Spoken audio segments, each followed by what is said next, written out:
Vamos para mais um culto aí para a honra e glória do nome do Senhor Jesus, amém?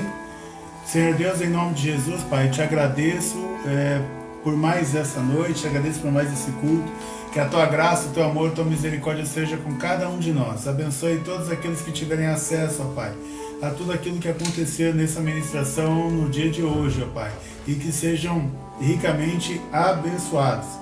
Nós vamos continuar orando pela família da Laís, principalmente pelo seu pai, José, e a saúde e salvação dos irmãos, pela senhora Hilda, que está internada, pelo Éder e a Marcela, saúde, e pela mãe dele, que está com dores no braço, pela Laís Nunes, trabalho, saúde e vida espiritual, pela Yara, saúde e vida espiritual, pela Elaine, saúde, pela Carla, Éder e Ana Júlia, saúde, vida espiritual, Teruco, vida espiritual, Eliane, saúde, Ailton e Luana, vida espiritual, Washington, saúde, vida espiritual, Cleusa e Kelly, saúde, vida espiritual, Natália Fernandes, vida espiritual, Vinícius, saúde, Carmen, saúde, Virgínia, Vladimir e Ana Clara, saúde, vida espiritual, pela família do Mota, pela esposa Elaine, filhos Júlia e Eduardo, saúde e vida espiritual. Charlene pede oração pela Salete. Edson pede pela saúde e pela vida da Maria Diva e Vanessa, também saúde, e Aline pela vida profissional. Amém? Senhor Deus, em nome de Jesus, ó Pai, que o Senhor cuide de cada um desses pedidos de oração.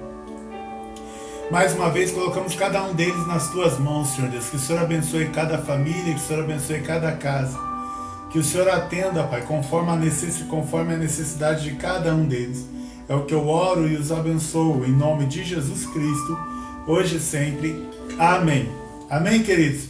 Hoje vamos falar sobre restauração completa em 24 horas. Restauração completa em 24 horas. Restauração completa em 24 horas. O texto que eu vou usar para a ministração dessa noite está lá no segundo livro de Reis, capítulo 6, verso 25, que diz assim, Eliseu fala, na história de Eliseu: o cerco durou tanto tempo e causou tamanha fome que uma cabeça de jumento chegou a valer 4.003, eu trouxe aqui para a nossa realidade, R$4.300, e uma caneca de esterco de pomba, R$260.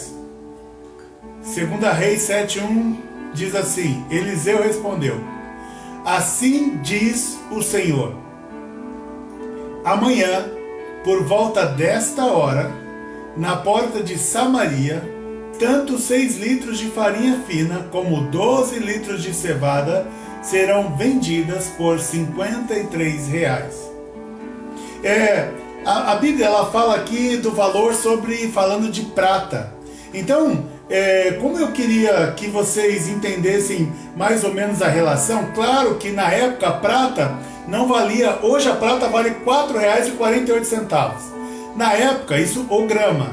Então, na época, ela não valia tudo isso, porque tem fases aqui da Bíblia que tem variações de valores aí dos metais. Mas a prata, olhando nos valores de hoje, a Bíblia estava dizendo aqui que há um momento na história de Israel em que uma cabeça de jumento, olhando nos valores de hoje, seria mais de R$4.000. E uma caneca de esterco de pomba, que teólogos dizem que eles comiam, outros dizem que era combustível, mas para a energia deles, a iluminação, mas uma caneca de esterco de pomba, com fezes de pomba, valia R$260. Eu quero contar para vocês o contexto. Eu não vou ler todo o texto, vou ler apenas isso que eu já acabei de falar para vocês, mas eu quero contextualizar vocês. A Bíblia conta aqui que o rei sírio, o rei da Síria, ele manda cercar toda a nação de Israel. Então eles ficam cercados, o exército desse rei toma conta de toda a parte externa ali da cidade de Samaria, e eles não deixam ninguém entrar na cidade, e eles não deixam ninguém sair. Significa também que não entra nada de alimento, de comida ou bebida, e não sai, ninguém pode sair para vender nada. Este cerco, ele durou tanto tempo, mas tanto tempo, como diz o texto aqui, que para você poder comprar uma cabeça de jumento, que ninguém compra, gente, uma cabeça de jumento, mas como a fome era tão grande, como a fome era tão severa, já estavam negociando até a cabeça de jumento. E aí, para você, se você quisesse ter em casa, para colocar numa panela, imagina a cena, uma cabeça de jumento para você poder comer, você ia gastar mais de 4 mil reais nos valores de hoje da prata. E se você quisesse uma canequinha de esterco, ia gastar 260 reais com fezes de pomba. O pombo. Bom, e uma mulher veio até o rei gritando e disse para o rei: rei, essa mulher, ela me enganou. E o rei, ouvindo essa mulher falar, o rei pergunta. Primeiro o rei diz: olha, eu estou na mesma situação que vocês, não adianta vir me pedir ajuda porque eu não tenho como ajudá-los. Então o rei ouve o que a mulher diz. E a mulher diz exatamente o seguinte, nesse período aqui de fome: rei, eu combinei com esta mulher de que hoje iríamos matar o filho dela para podermos ter alguma coisa de comer, para comer carne. E o combinado é que nós mataríamos o meu filho e na sequência, no dia seguinte, mataríamos o filho dela. Pois bem, rei, o meu filho morreu ontem, ele foi morto, e comemos a carne dele. E hoje era o dia de comer a carne do filho dela. Mas ela escondeu o filho dela, eu não sei aonde o filho dela está. Gente, o rei, ele ficou tão indignado e tão estupefato com essa história que ele acabou de ouvir, que ele pega as roupas dele rasga, e ele já estava em sentido de humilhação. É que eu não vou entrar em muito detalhe, mas ele rasga a roupa dele, como se fosse o sinal assim: o que eu posso fazer diante de uma situação dessa? Nem o rei tinha mais o que comer. A fome era generalizada, porque não entrava comida na cidade, e nem ninguém saía para poder comprar ou adquirir comida fora da cidade. Na cidade não tinha mais nada para se comer.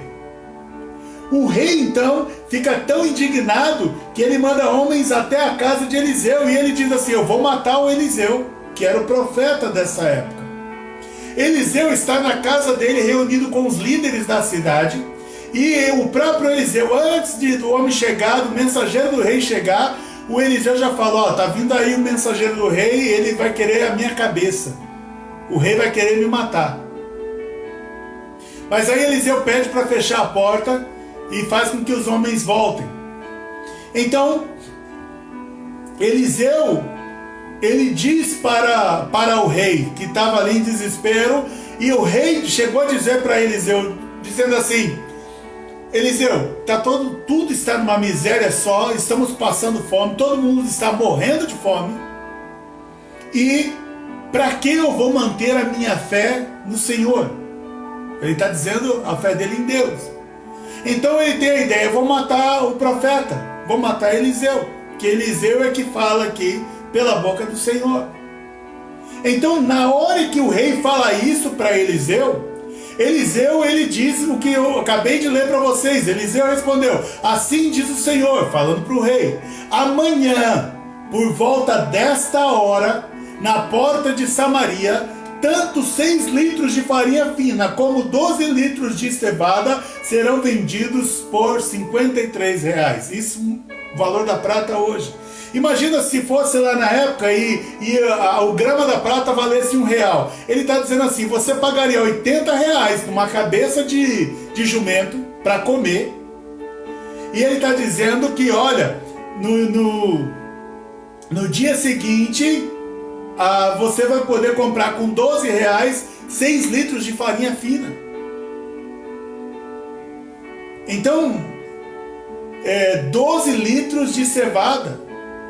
Então ele está dizendo assim, olha, hoje a situação hoje é de calamidade, mas ele estava dizendo assim, amanhã, por volta desta hora, tudo vai estar transformado. Tudo vai estar transformado. Por isso que eu estou falando com vocês que Deus tem poder para fazer uma restauração completa em 24 horas. Deus tem poder para mudar uma circunstância e mudar uma situação em 24 horas.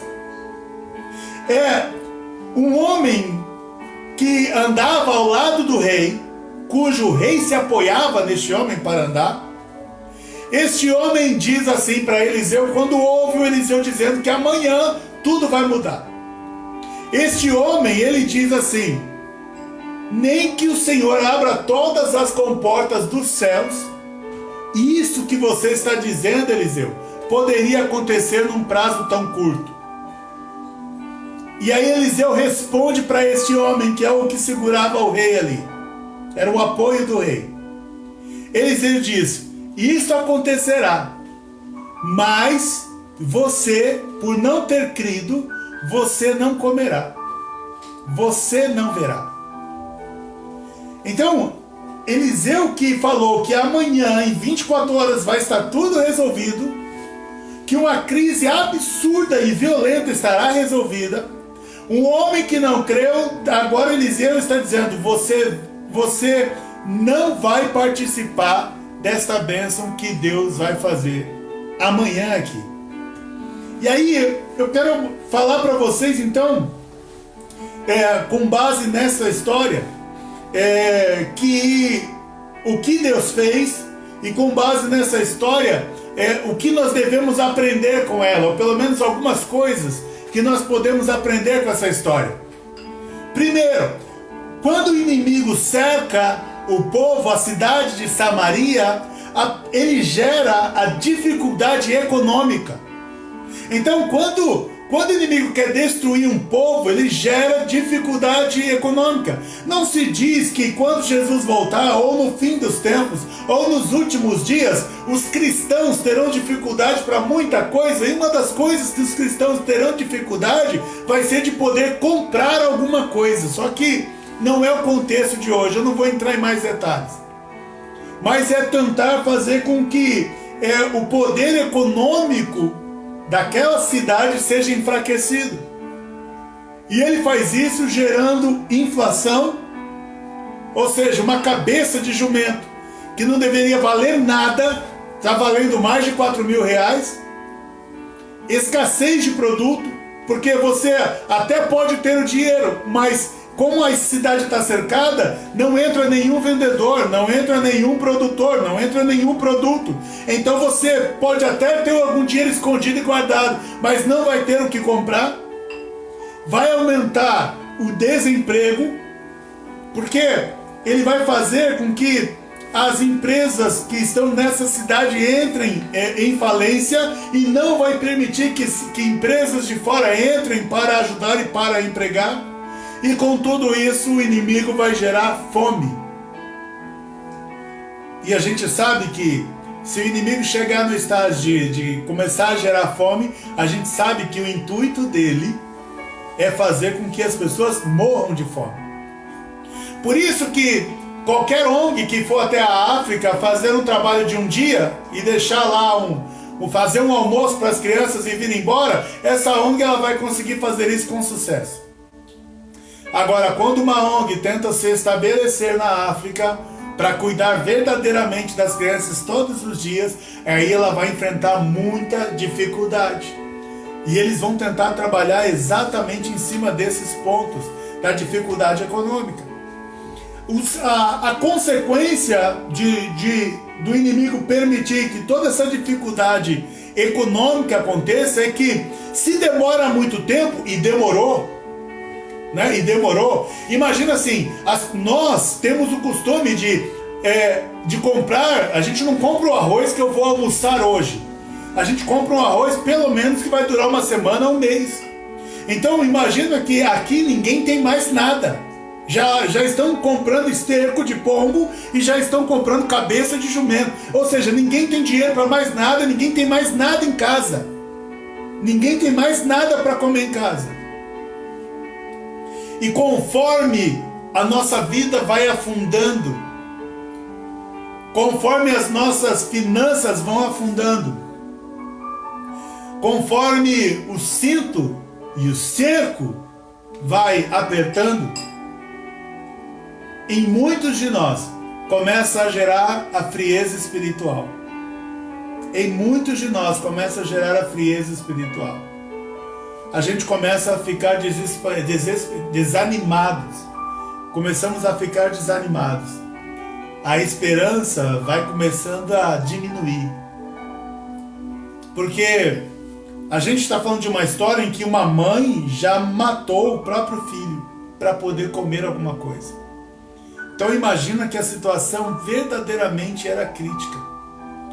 E aí, ou seja, para você fazer isso é porque você já não crê que amanhã o dia poderá ser melhor.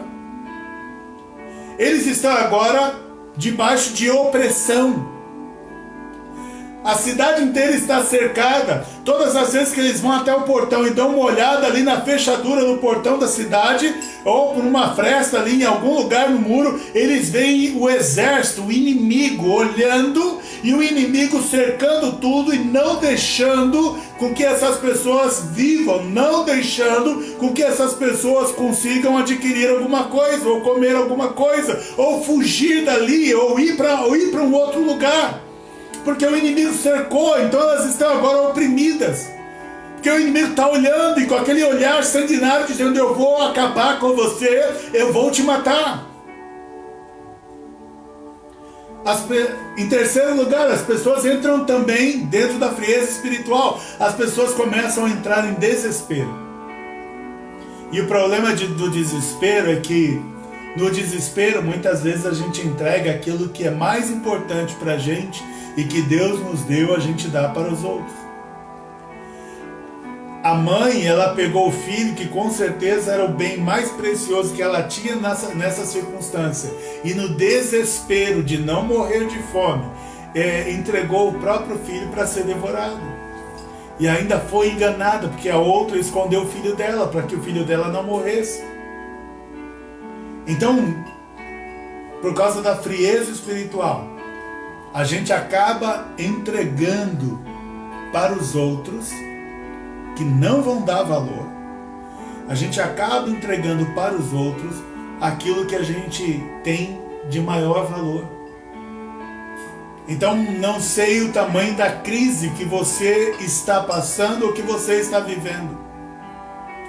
Não entregue para ninguém aquilo que você tem que é o mais precioso para você. Não entregue, não dê para ninguém. Guarde aquilo que Deus te deu. Deus, ele vai fazer de alguma forma, ele vai agir a teu favor e ele vai tirar esse cerco de você. Mas não entregue só porque você está desesperado ou porque você está desesperado. Não tome nenhuma atitude precipitada. Aguarde mais um pouco. Porque pode ser que você acha que já está no limite, mas você na verdade não conhece os teus limites. Só Deus sabe os teus limites. E eu digo para você que eu creio na palavra do Senhor, que antes de chegar ao fim, o teu limite, o Senhor vai agir em nome de Jesus Cristo, amém? Antes que chegue o teu limite, Deus vai agir a teu favor, mas não entregue aquilo que você tem de precioso aos outros. A frieza espiritual, ela gera em quarto lugar também incredulidade. Porque a situação ao teu redor e aquilo que você vê está tão crítico, mas tão crítico, que você não crê mais que Deus tem poder para mudar uma situação. A frieza espiritual gera incredulidade no nosso coração. Quando a gente começa a ficar desanimado e perder as esperanças, começa a nascer a incredulidade no nosso coração. E a gente começa a achar que nada vai mudar.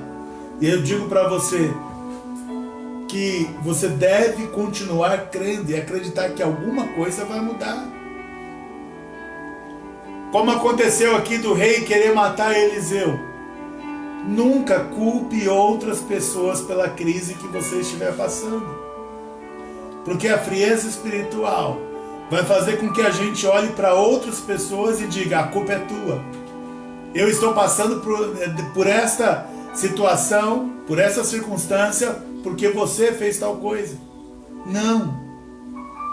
Culpar alguém pela situação em que você está não vai te trazer nenhum tipo de conforto, alívio espiritual, emocional. Não. Simplesmente peça que Deus intervenha na sua situação. Mas não coloque a culpa em ninguém. E infelizmente, isso que eu acabei de relatar são os comportamentos mais comuns numa crise. São os comportamentos mais comuns numa crise. Ficar desanimado, com falta de esperança, se sentir numa opressão terrível, entrar em desespero com facilidade e acabar fazendo algum tipo de bobagem. Eu ouvi de um pastor amigo e depois eu olhei na internet, uma pessoa em um país aqui da América Latina, não lembro qual, mas uma pessoa, ela pegou o filho dela, abraçou e foi para a ponte. E ela se jogou da ponte com o filho. Mesmo as pessoas pedindo para ela não fazer isso. Mesmo o filho segurando na grade, pedindo para a mãe não fazer aquilo. Depois encontraram na casa dela, a casa que ela morava, a carta que ela havia escrito. E nessa carta que ela havia escrito, ela colocou que já tinha perdido o marido, tinha perdido a família dela, já não tinha mais nenhuma esperança financeira, tinha sido mandada embora, estava com um pedido de despejo. Ela então entendeu que a melhor coisa era ir pela ponte e com o filho, e os dois pularam. Ela pulou com o filho e o filho morreu. Isso aconteceu, se não me falha a memória, há 2 semanas. Por causa da frieza espiritual que o inimigo causa sobre nós. E aí a gente acaba tirando a vida da gente mesmo, que é algo tão precioso e que jamais poderíamos entregar para alguém a não ser para Deus. E qual é o comportamento então ideal nessa crise? É um comportamento de despertamento espiritual.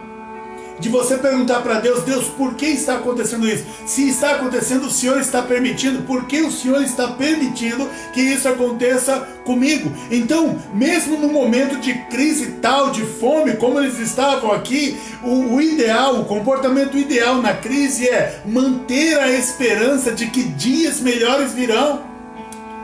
Então assim, eu sei que hoje está ruim, eu sei que hoje está terrível, eu sei que hoje está difícil, mas você todos os dias dormir e falar: Senhor, amanhã vai ser melhor. Amanhã as coisas vão mudar. Segundo, creia dentro de despertamento espiritual. Creia que é só uma fase. Eu não creio que nós nascemos para sofrer a vida inteira.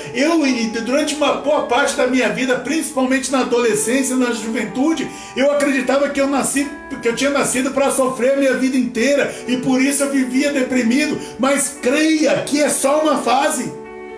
Creia que a fase difícil que você está passando, ela verdadeiramente é passageira, ela vai passar. Confiar na misericórdia de Deus. Sempre peça socorro a Deus na crise. Sempre peça socorro a Deus. E ainda que você entenda na sua cabeça que isso acontece, que você merece viver o que você está vivendo hoje, ainda assim clame então por misericórdia de Deus e confie na misericórdia dele, que a Bíblia diz, a palavra diz que a misericórdia dele se renova a cada manhã. Então clame a ele ainda hoje e peça: Senhor, renova a tua misericórdia amanhã pela manhã na minha vida, porque isso é a palavra. Quarto, crer no poder de Deus para reverter a situação. Não importa qual a situação, creia que Deus pode reverter, refazer, reconstruir, renovar, restaurar. Então, creia no poder de Deus de fazer de novo. Creia no poder de Deus de restaurar as coisas, de consertar as coisas impossíveis, de mudar as circunstâncias inimagináveis. Mas creia que Deus pode reverter essa situação. Creia que a palavra vem antes da restauração. Então, pastor, eu tenho dificuldade em crer que algo vai mudar. Não, você precisa crer que a palavra é para você. Porque a palavra ela vem antes da restauração. Então creia na palavra de Deus.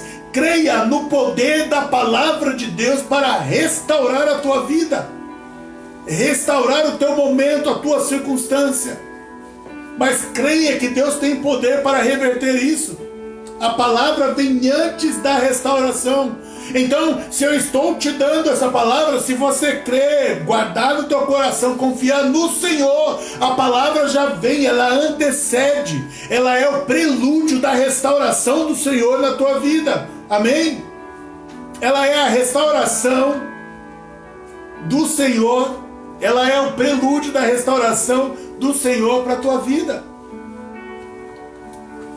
Em sexto lugar, confie nas promessas de Deus.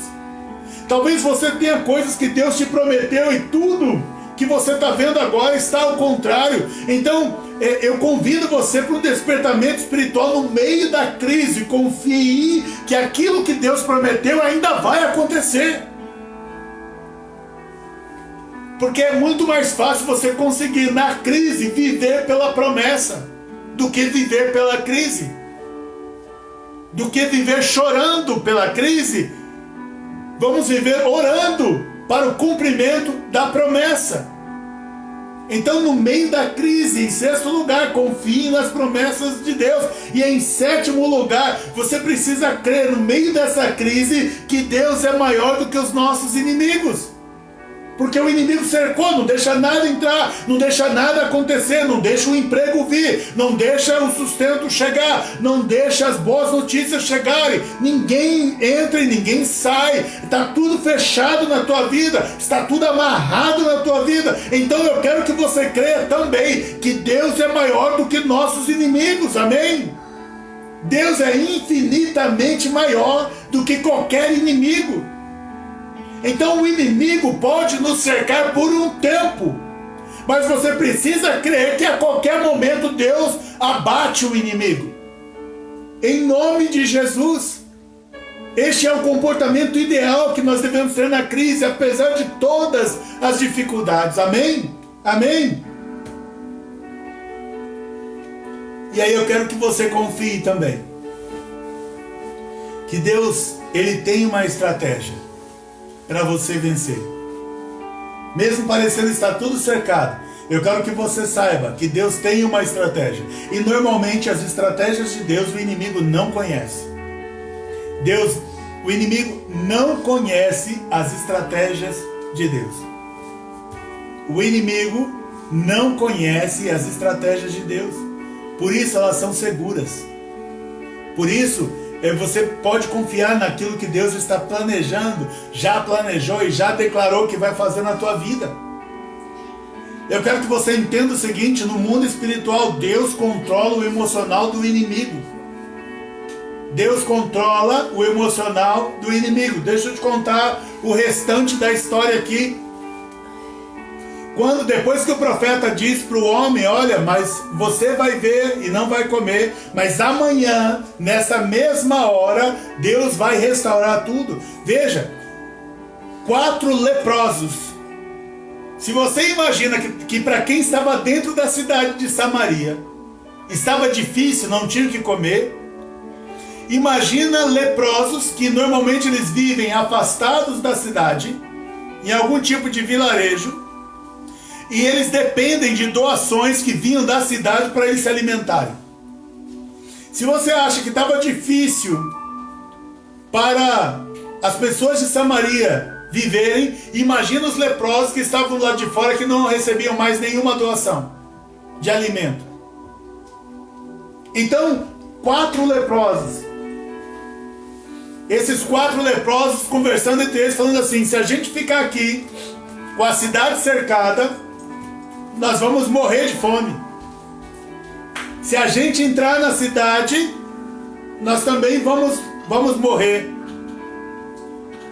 Se a gente for lá no meio do exército, pode ser também que a gente morra, mas ficar aqui vai morrer também. Então eles disseram: se for para morrer aqui parado, vamos morrer fazendo alguma coisa. Esses 4 leprosos saíram, começaram a caminhar, passaram pela cidade e começaram a ir na direção do acampamento do exército que tinha cercado a cidade de Samaria. Exército inimigo. Eles foram atrás do inimigo para pedir comida para o inimigo. Eles eram proibidos de entrar na cidade porque as pessoas não queriam que eles contaminassem os outros com a lepra. Então eles estavam numa situação terrível, pior que quem estava na cidade. E quando eles chegam no meio do exército do rei da Síria, quando ele chega no meio do exército, não tem nenhum soldado, não tem nenhum general, nenhum comandante, nenhum capitão, não tem ninguém. Mas as tendas estão todas montadas do acampamento deles, desse exército. Comidas estão lá, espalhadas por tudo quanto é lugar. A Bíblia diz que até ouro, prata, tinha caído pelo chão. E aí os 4 leprosos ainda andaram mais um pouquinho após o acampamento e viram pelo meio do caminho espadas, roupas, tudo que tinha, tudo que aquele exército tinha, tudo caído pelo meio do caminho. Como se alguém tivesse saído em desespero. Então, os 4 leprosos comeram, se alimentaram até não aguentar mais. Pegaram ouro, prata, até não poder mais carregar. E eles estavam indo embora e falaram assim: não é justo a gente ter entrado aqui e pegado essas coisas. Vamos voltar para a cidade que está passando fome e avisar para eles. Quando eles foram para a cidade avisar, o rei logo falou: não, isso é armadilha do inimigo. Ele quer que a gente saia, vá até lá para pegar as coisas e eles vão nos cercar e nos matar. Aí alguém diz para o rei: rei, manda então, pega um dos poucos cavalos que sobraram. Ou seja, ou os cavalos morreram de fome ou eles comeram os cavalos. E aí tinha lá 5 cavalos que sobraram, pegaram 2 desses cavalos e mandou alguém lá verificar. E manda ver, rei, ver se é verdade. E quando esses homens foram lá verificar, verdadeiramente o exército inimigo tinha fugido. Eles tinham fugido. Então voltaram para a cidade e disseram: rei, está tudo lá pelo meio do caminho. Eles fugiram. Eles fugiram. Quando ouviram essa notícia, o homem que não acreditou que era o apoio do rei foi para o portão, abriu o portão para o povo da cidade ir lá buscar e pegar e saquear esse despojo que o exército da Síria deixou. Então as pessoas estavam tão desesperadas que atropelaram esse homem na porta e ele morreu atropelado, pisoteado pelas pessoas. E aconteceu o que Eliseu falou: você não creu na palavra que eu disse, então você ouvirá a notícia, mas você não comerá. E ele não comeu, morreu ali na porta. E o povo foi. E 24 horas depois, aconteceu exatamente o que o profeta tinha dito. Agora entenda isso. Por que o exército da Síria fugiu? Não estavam andando 4 leprosos na direção desse exército? Pois bem, Deus fez com que o exército ouvisse não só os passos de 4 leprosos, mas o exército inimigo. Eles ouviram o marchar de um gigantesco exército indo na direção deles. Mas mal sabiam eles que eram só 4 leprosos que vinham caminhando. Eles ouviram barulhos de guerra e pensaram na mente deles: o rei conseguiu pedir ajuda a outros países e os outros países vieram para ajudá-lo e estão vindo para nos matar. Então o exército inimigo se levantou desesperado, deixando tudo do jeito que estava lá. Alguns fugiram até pelado, mas fugiram com tudo, morrendo de medo de que o exército ia atacá-los, quando na verdade eram só 4 leprosos que estavam chegando perto do exército dele. Então eu quero que você entenda o seguinte comigo aqui, por causa dessa história. Deus controla o emocional do inimigo. Ele fica mais apavorado do que você fica na crise quando Deus vai na direção dele. Amém? Eu vou repetir. Deus controla o emocional do inimigo. Ele fica mais apavorado do que nós quando estamos em crise, quando ele vê que Deus está indo ao encalço dele. Amém? Deus controla a visão do inimigo. O inimigo só vê aquilo que Deus quer. Lembra, um pouco antes dessa história, o exército veio cercar Eliseu e o servo de Eliseu saiu à porta e viu aquele exército cercando, voltou para dentro e falou: ah, meu senhor, meu pai, olha, nos cercaram. E aí, quando Eliseu olhou, falou: Deus, abre os olhos dele para que ele veja os que são muito mais os que estão conosco do que os que estão com eles. E aí Eliseu ora e fala assim: cega o inimigo, pai. Cega o inimigo. Eu lembro do dia que tentaram me matar e que eles ficaram encostados, 11 rapazes encostados numa parede. Eu passei a meio metro na frente deles e eu já tinha essa estatura mais alta. Passei, ou seja, não tinha como me esconder. Passei a meio metro da visão deles e eles não me viram. E Deus me guardou. Então entenda, Deus controla a visão do inimigo. No final das contas, o inimigo vai ver aquilo que Deus permitir que ele veja. Amém? E quando Deus quer assombrar o inimigo, é isso mesmo. O inimigo pensa que perturba a gente, mas vocês precisam ver como ele fica perturbado quando Deus vai para cima deles. E aí Deus controla a visão deles, Deus controla a audição. Eles ouviam passos de um grande exército, mas eram só 4 leprosos. E porque Deus controla a audição, o inimigo vai ouvir o que quiser. Eliseu ora, fala: Senhor, cega eles, pai. E Eliseu cega. Aí daqui a pouco Eliseu diz: vem comigo. Eles já estavam de frente do inimigo deles, que era o próprio Eliseu que eles queriam matar. Eliseu diz: não, ele não está aqui não. Tipo, Eliseu mesmo dizendo: eu não estou aqui não, estou em outro lugar, vem comigo que eu vou te levar. E aí eles ficaram cegos e ouviram o comando de Eliseu. Então, o inimigo, quando Deus quer, Deus controla a visão do inimigo, e Deus controla a audição do inimigo, e Deus controla a mente do inimigo. O inimigo fica confuso na mente, ele não sabe o que fazer. Deus mexe no emocional dele, mexe na mente.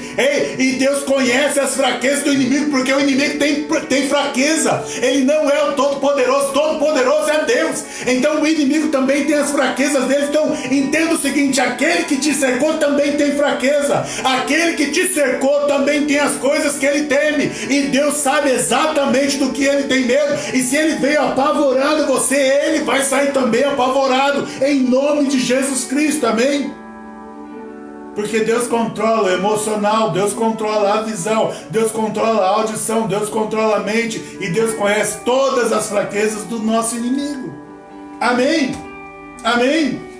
Então, por isso que eu posso dizer para você que haverá restituição dobrada de tudo aquilo que você perdeu. Haverá restituição dobrada de tudo aquilo que você perdeu. Há uma restauração. Veja, Deus pode fazer uma restauração completa na sua vida em apenas 24 horas. Em 24 horas já o problema econômico de uma cidade inteira estava resolvido. O problema de fome de uma cidade inteira estava resolvido. O problema de miséria de uma cidade inteira estava resolvido em 24 horas. Uma crise impossível de resolver foi resolvida por Deus em 24 horas. Eu não sei o que você precisa que Deus faça, mas pensa comigo, entenda esse texto comigo. Seja lá o mais complexo que for, que você precisa que Deus faça, Deus tem poder para resolver em 24 horas. Em 24 horas, Deus fez o inimigo fugir. Deus fez o sistema econômico ser restaurado. Deus restituiu tudo que o inimigo roubou. Deus ainda indenizou o seu povo por danos morais. Sabe por quê? Porque eles foram humilhados, eles foram envergonhados, eles foram rechaçados, ali colocados, escravizados, eles foram aprisionados na própria cidade deles. E Deus, quando começou a devolver as coisas para ele, devolveu comida para todo mundo, mas também tinha ouro, prata, roupas, e tinham coisas de valores, tendas, armas, tinha de tudo para eles pegarem para eles. Então Deus não só devolveu o que eles tinham, mas eles conseguiram também ter muito mais do que eles mesmos tinham antes da crise. Então Deus restituiu tudo que o inimigo roubou, e Deus ainda compensou os danos morais que eles sofreram. Deus honrou a fé daqueles que creram. Apenas um declarou que não cria na palavra do profeta, e se um morreu. Mas aqueles que creem nas palavras dos profetas, aqueles que creem na palavra de Deus, aqueles que creem que a palavra é para si, Deus honrou a fé de todos os que creram. Então que você creia também nessa palavra, e Deus vai honrar a tua fé. Deus usou ainda os improváveis para esta vitória, porque os agentes desta vitória foram 4 leprosos. Não foram soldados do rei, não foram líderes da cidade, não foi o rei, não foi ninguém de prestígio. Deus usou 4 leprosos para restaurar a vida de uma cidade inteira, e isso em apenas 24 horas. Porque se esses leprosos não caminham, mais gente ia morrer dentro da cidade até descobrirem que o exército já tinha fugido, que Deus tinha feito o exército fugir. Então Deus fez uma restauração completa em 24 horas. Eu recebi essa palavra do Senhor e ela está na minha mente, no meu coração a semana inteira. E quando eu ouvi, eu jamais imaginei que eu ia ministrar essa palavra para tanta gente essa semana. Mas várias pessoas me ligaram falando de problemas diferentes, e todas elas eu ministrei com essa palavra, porque eu entendi de Deus. Falou, fala para eles, olha, em 24 horas pode estar tudo resolvido. Amém? Em 24 horas, tudo que foi destruído foi restaurado. Tudo que foi roubado foi devolvido. E os danos morais foram indenizados. E a crise se tornou passado. Deus pode fazer algo tão grandioso na tua vida em 24 horas. Porque o profeta lhe profetizou hoje dizendo: amanhã, por estas horas, ou seja, 24 horas, a sua crise em 24 horas, a sua crise já pode se transformar num testemunho do passado.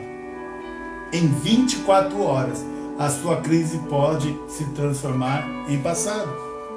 Ainda diz em 2 Reis, capítulo 8, verso 6, tinha uma mulher, a sunamita, que o filho ficou doente, e Eliseu orou, e o filho morreu. Eliseu orou, o menino ressuscitou. Eliseu disse para essa mulher, falou, olha, é melhor você sair daqui da região de Samaria, porque virá fome sobre Israel de 7 anos. Essa mulher então foi e viveu no meio dos filisteus. 7 anos depois ela voltou. Aí logo depois dessa história que eu acabei de contar para vocês, essa mulher voltou. E quando ela volta, Geazi, que era servo de Eliseu, estava contando o que Eliseu fez na vida daquela mulher, o que Deus fez na vida daquela mulher. E aí então o rei disse assim, então o rei designou um oficial para cuidar do caso dela e lhe ordenou, devolva tudo que lhe pertencia, inclusive toda a renda das colheitas, desde que ela saiu do país até hoje. Deixa eu te contar. Quando Eliseu falou para a mulher sunamita que haveria fome de 7 anos, então ela pegou o seu filho, a sua família, e foi embora para outro lugar. Ela deixou a casa dela, o terreno, a terra dela de plantação, foi embora. Ela não plantou nada e a casa ficou para trás. Quando ela volta, ela vai até o rei, que ela sabe que o período de fome passou. Ela volta ao rei para pedir a propriedade de volta. E o rei então ordena que devolva tudo que lhe pertencia tudo que era dela, inclusive toda a renda das colheitas, desde que ela saiu do país até hoje. Ou seja, ela ia receber a casa de volta, ia receber as terras de volta, e só que ela ficou 7 anos sem plantar nada. Se ela não plantou, não tinha o que colher, mas o rei manda que ela receba a renda das colheitas desde o dia que ela saiu, como se ela tivesse plantado, como se ela tivesse colhido, como se ela tivesse vendido. Então, o que eu estou falando para você é: Deus tem poder para resolver qualquer crise excepcional, qualquer crise extraordinária, qualquer crise impossível na tua vida em 24 horas. E tudo aquilo que você perde durante a crise, Deus tem poder de mandar, de ordenar, para que seja tudo devolvido para você, para que você receba terra, para que você receba casa, seja lá o que foi que roubaram de você, e para que você ainda seja ressarcido de tudo aquilo que você poderia, que não é certeza, mas que você poderia ter gerado nesse período em que você perdeu tudo. Então veja, Deus tem poder para restaurar tudo na tua vida em 24 horas. A Bíblia diz, Isaías 60:22, eu sou o Senhor, na hora certa farei que isso aconteça depressa. Então o Senhor pode até deixar a crise perdurar por um tempo, mas quando Ele quer restaurar, Ele restaura em 24 horas. Eu quero que você creia, Deus pode mudar a sua história em 24 horas. Em 24 horas você deixa de ser a pessoa que você é. Em 24 horas você deixa de comer cabeça de jumento para estar comendo algo que seja verdadeiramente digno de ser um alimento do Filho de Deus. Em 24 horas Deus restaura a tua vida financeira. Em 24 horas Deus restaura a tua família, a tua casa. Em 24 horas Deus restaura o teu emprego. Em 24 horas Deus muda a tua história. Deus muda o teu ministério. Deus pode fazer o que Ele quiser em 24 horas. Amém? Que Deus abençoe a tua vida com essa palavra. E creia que em 24 horas, tudo pode mudar. Eliseu respondeu, assim diz o Senhor, amanhã, por volta desta hora, em 24 horas, Deus pode mudar por completo a história da tua vida. Em 24 horas, Deus pode fazer uma restauração completa na tua vida.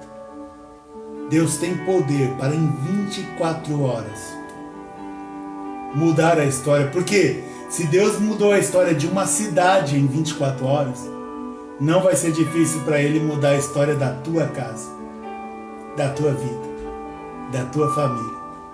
Se em 24 horas Deus mudou uma cidade inteira, com milhares de pessoas, em 24 horas Deus pode fazer muito mais por mim e por você. Que Deus faça com que essa palavra te fortaleça, te coloque de pé, te restaure verdadeiramente. Que haja uma restauração completa na tua vida em 24 horas.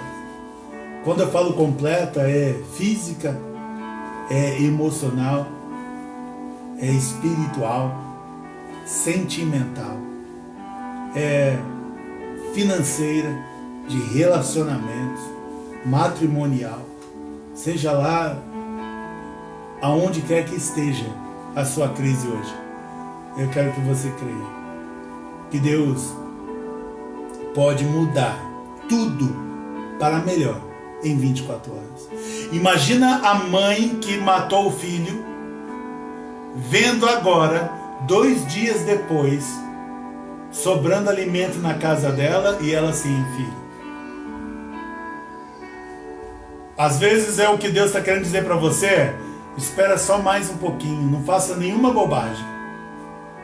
Não entregue para ninguém o que você tem de precioso. Não faça nenhuma bobagem, espera só mais um pouquinho, que eu mudo a sua história. Essa mulher deve ter chorado amargamente por não ter esperado mais 2 dias. Mais 2 dias. com muita fome, mas quem sabe não aguentasse por mais 2 dias. E eu creio que Deus está falando, você aguenta mais um pouquinho. Mas quando a palavra for liberada para você, em 24 horas, eu restauro a sua vida por completo. Restauração completa em 24 horas. Que Deus abençoe a tua vida, que a graça de Deus seja com você, que Deus te dê discernimento sobre essa palavra, que Deus continue falando mais ao seu coração sobre essa palavra. Leia lá 2 Reis, a partir do capítulo 6, do verso 24 em diante. Leia até completar o capítulo 6 e ainda leia o capítulo 7 por completo e a introdução do capítulo 8. Está tudo lá o que eu falei esta noite. E você, com certeza, fazendo essa leitura do Espírito Santo de Deus, ainda vai te revelar mais coisas ainda nessas histórias. Porque eu creio no poder de Deus de restauração em 24 horas. Amém? Deus abençoe a tua vida, que o Senhor te guarde e que o Senhor atenda todos os pedidos de orações que nós temos aqui conosco. Temos aqui 20 famílias pedindo oração. Que Deus atenda os pedidos de cada uma delas e que a graça do Senhor e o Espírito Santo de Deus seja sobre ti e que eles estabeleçam que em 24 horas haja uma restauração completa na tua casa e na tua vida. Assim eu os abençoo em nome de Jesus Cristo, hoje e sempre. Amém.